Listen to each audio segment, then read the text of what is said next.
Hello, and welcome to another edition of Hobby News Daily. I'm still Danny Black, but today I'm joined by Rich Miller, editor, founder, and all over employee at Sports Collectors Daily. We were just talking, and would you say caterer, janitor, everything, right? Yeah, take out the garbage, whatever needs to be done. That's right. That's one of the benefits of having a home office, I guess, or lack of benefits. Right. Well, that I understand. Um, you have not come to this lately. You've been doing this quite a long time. For those of you who don't read every day, can you give us a little bit of a background history of Sports Collectors Daily? Yeah, it started back in 2006, so I've been at this a long time. I was a sports anchor and reporter at television stations in different parts of the country, kind of settled here in southern Indiana quite a long time ago, but actually started my career as a play-by-play guy in the old CBA. I remember when Phil Jackson was coaching the Albany Patroons, and I had to give him a ride from the airport to where we were playing. So been around a long time in media, and just always been a collector, and decided back then that there I could see the transition happening from print to digital, and the hobby publications maybe weren't doing quite as good of a job as they could have been making that switch. And plus, there's just I felt even at that time, and that was a long time ago, that there was a lot going on, enough going on in the industry to where we could probably use something that was produced more than once every 2 weeks or once every month. And so I said, let's give it a shot. I've certainly tried worse things in life than to tend to invest a little money in this. And it was a very little money that I started with, and because we didn't have any support from the outside. And but back then, that's kind of what the internet was. It was just a lot of independent people doing things. Certainly the big institutions had websites, but in the hobby, there maybe two or three people had blogs that got read by anybody. And so it was a pretty dark landscape at that point. And then it took a little while, but eventually we did get a decent amount of traffic and got some advertising support. And back in 2014, a little over 10 years ago now, I started to kind of move away from my broadcasting career and took this on full time. That's fantastic. So you are roughly 10 years full time covering the hobby. Yeah. 10 years that, and then another. I was trying to do both at the time. I was a sports anchor and reporter, like I mentioned. Then I moved over to the news side and produced newscasts and things like that, and some web content back in my last couple of years. So yeah, it's been it'll be 18 years in June. We launched just before the last time the National was held on the West Coast, so that tells you how long ago it was. I remember flying out there to kind of taking along some brochures and some business cards and passing them out, and not too many people knew who I was at that point, but it did help make some contacts, and led to some some stories we were able to do from out there, and just kind of got us off the ground. So I think now we're up over 18,000 stories in the archives. So it's a lot of words.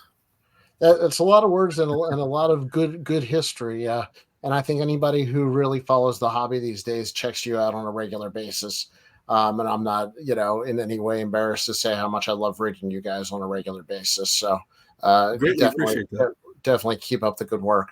One of the things when we launched a little over a year ago is everybody said, "What about the Sports Collectors Daily?" And I said, "There's so many hobby fans out there, and so many different ways to cover stories." That we went for more of an evergreen content, and we don't cover the news as frequently as you guys certainly do. How hard is it?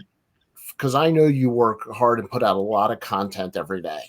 I mean, are you in the middle of lunch sometimes and you just see Twitter and you're like, "There goes my next hour"? Yeah.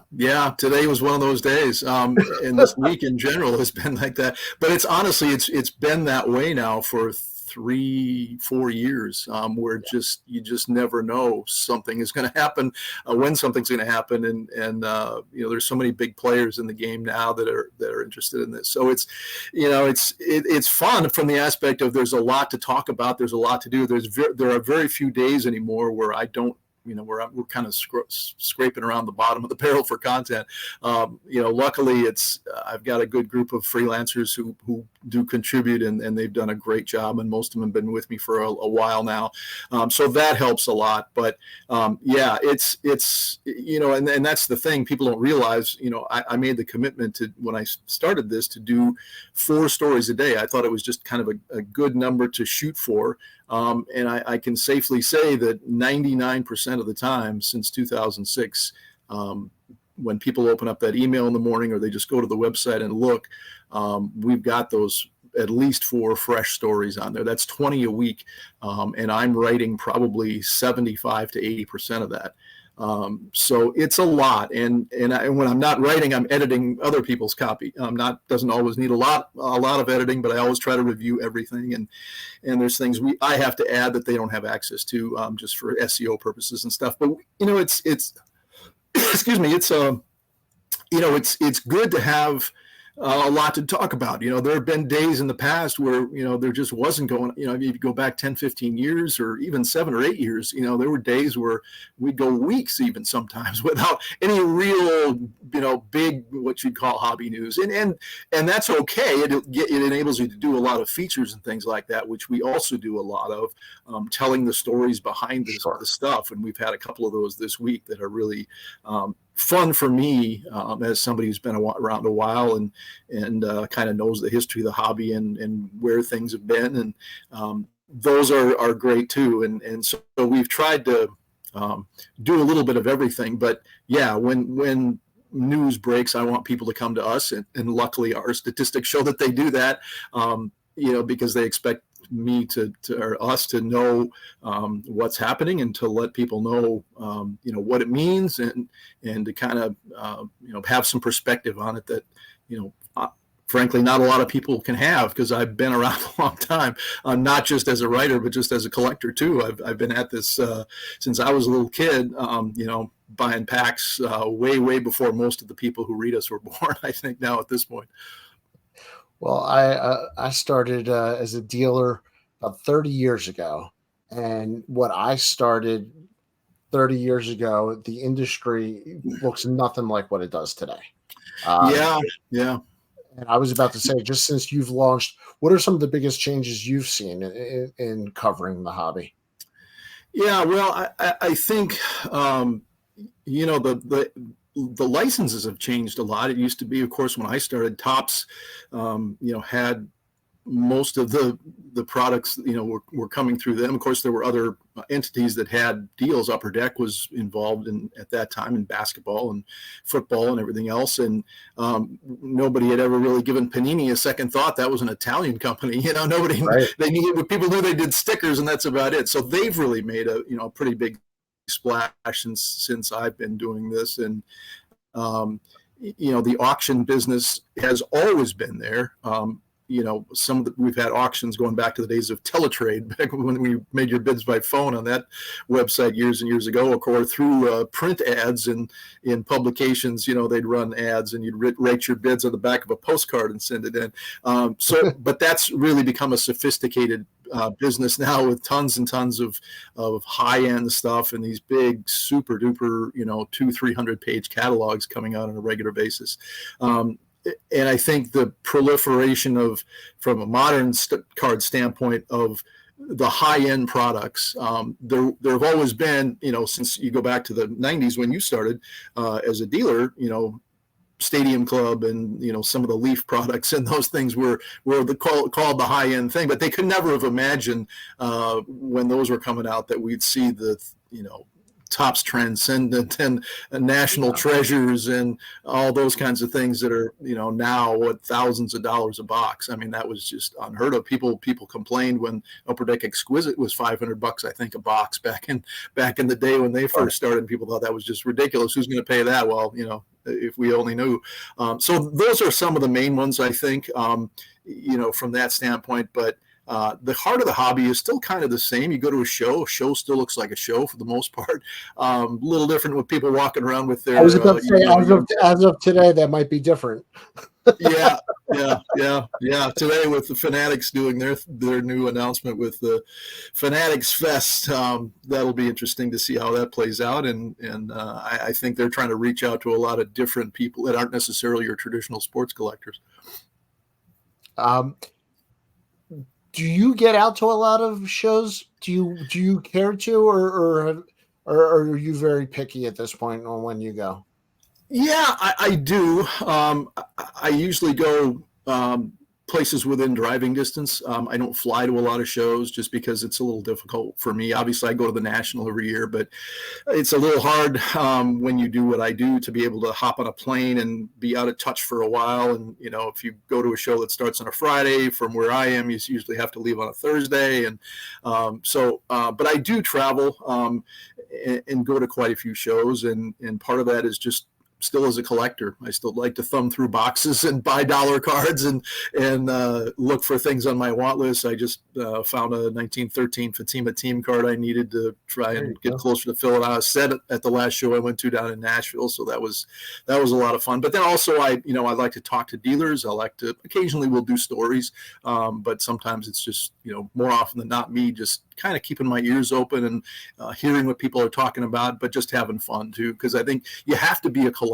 to continue to do this. I can't picture myself not collecting on some level and doing this. So it's a little bit part fun, but also kind of part just trying to keep hold of the market and pay attention to what's going on. I say, how lucky are we that a hard day's work is going to a show and Yeah. multitasking?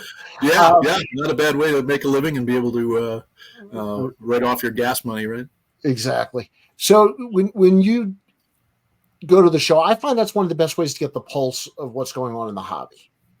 For as much as I think social media, and I think it's slanted. I think a small portion of the hobby is really on social media.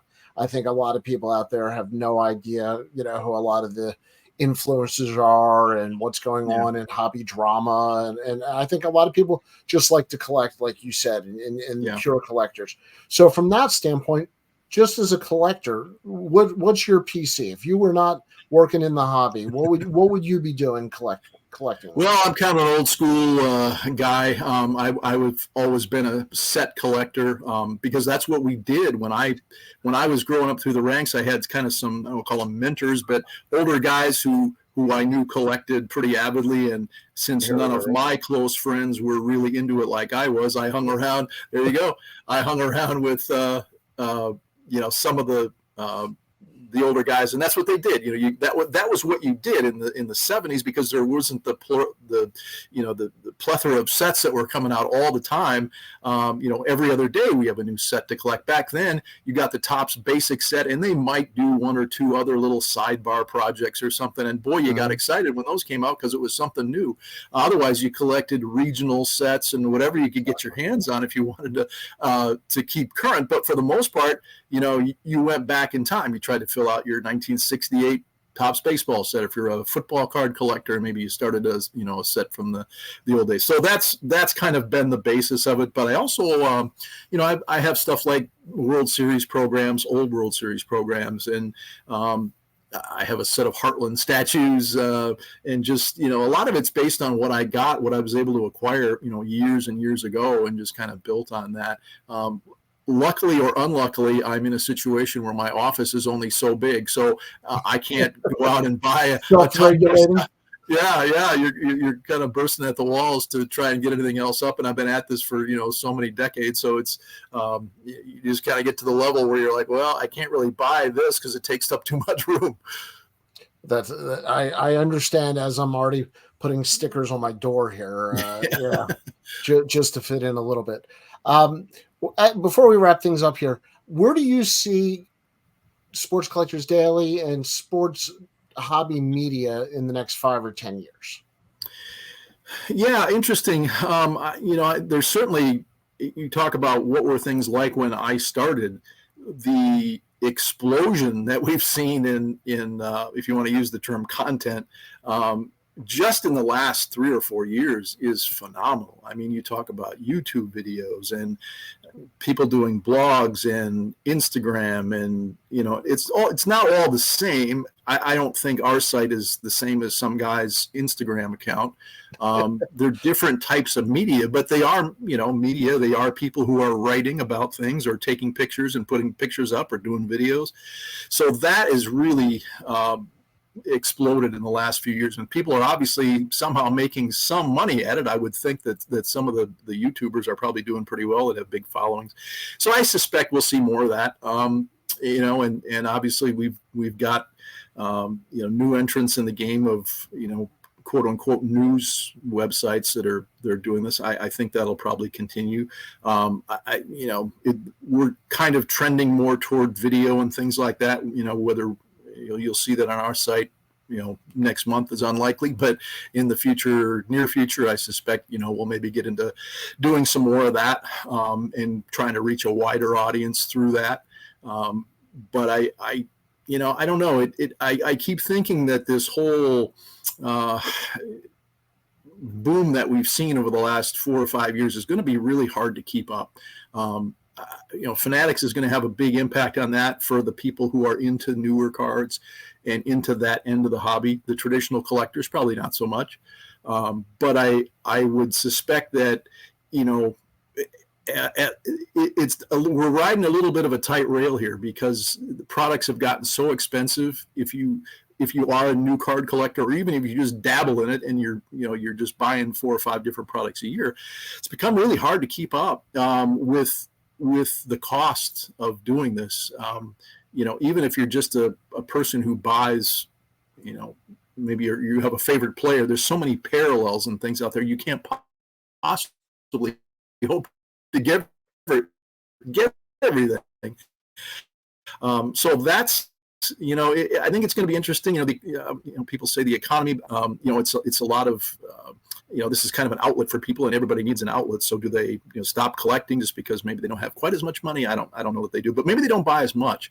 And so, I think it's going to be an interesting few years to see where this market goes. We're kind of on that, we went up to that incredible plateau that was never seen before and really was abnormal from 2020 to early 2022. And now we're kind of on the back end of that where things are leveling off a little bit. But there's such an effort being made now by, groups in and around the industry to level it up, to bring more people in, and there's good and bad to that. So that really is going to be interesting to watch what happens to, the hobby as a whole. And, can you have to walk that line between, wanting to have product for everybody, everywhere at your corner gas station or wherever, and making it available, with the collectors who don't really want that. They want their cards to be a little harder to get, so there's some value retained there. Not everybody's in it for value, but for the most part, I think everybody, nobody wants their cards, they're $50 box of cards to be worth nothing,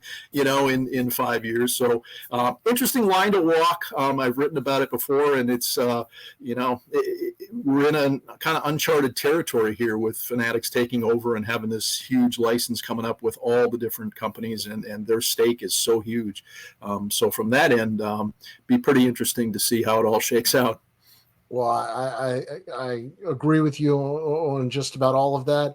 I think Panini signing a lot of the amateur athletes is an interesting counterpunch as far as just moving forward and desirability on different products. I just find that to be interesting to see where that goes. And the proliferation of technology companies and all the online marketplaces. I'm very curious to see how that sorts itself out, we'll say. Yeah. And interesting you mentioned Panini, because, Panini and Upper Deck both now looking for ways to kind of counteract the shots that have been fired by Panini or by Fanatics. And so, that'll be part of it too. Panini's kind of come out of this looking a little bit like a sort of an underdog, which we never thought a few years ago how that would work. But the pie is shrinking a little bit for sure. And NIL makes it really interesting to see Yes. Panini gobble up Caitlin Clark, and that's a whole new segment of the hobby that nobody thought would happen, where women's basketball is all of a sudden, people are really interested in the sport, and then that translates into collectibles. I wrote a story a couple days ago about Clark and how many cards have been graded, just thousands and thousands of cards. And even if there's a profit motive there, there is an element where that's not profit motivated. It means that there's buyers out there for these cards. So that'll be interesting, because that's kind of limitless, with new players coming into college and becoming well-known athletes, every year. That's a whole new market. Well, and I think that's only a good thing, because I hope that growing the hobby by whatever X the world ends up providing, whether it's 10X or 5X or 20X, I hope it's not just by print productions. I hope it's a full, 360 growth of the hobby, and it's not just judged on one metric. Yeah, I agree with that. And I think, there's a whole part of this hobby that doesn't involve dollars and cents, and what can I flip this for, and what's this going to be worth in 3 years? And I'm PCing this guy because he's the fourth best prospect in baseball.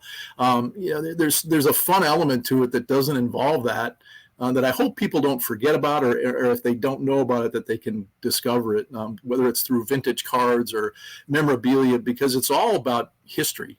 We thought Mike Trout was the new best thing, 10 years ago or so. And, now we're talking about Caitlin Clark. So that stuff revolves all the time, but it's it's all about the stories that go on, whether it's this decade or last decade or 100 years ago, and I hope that people can kind of appreciate that part of it, and not get so caught up in the quick flip, the dollars and cents, the money aspect of it, because there's so many things.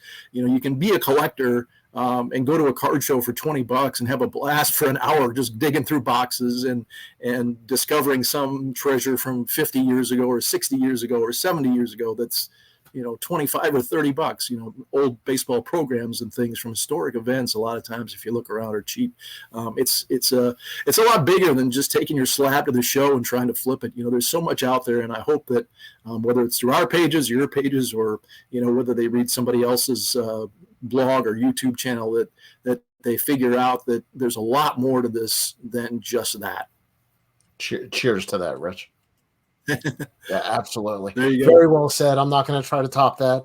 A smart man knows when to get out of Dodge. You and I could clearly talk cards for about 3 hours, but I promised you I'm going to stay within the window here, because as you know, our metrics say that people stop listening at a certain point. So I'll respect your time, but I got to tell you, thank you for what you've done for the hobby for these years, and continued success and good luck. And I look forward to seeing you at the National. Well, very much appreciated, Danny. Thank you, and good luck to you. And I do hope we see you in Cleveland. Absolutely. Well, to everybody else, we'll see you next time on Hobby News Daily. Thanks for watching. Take care.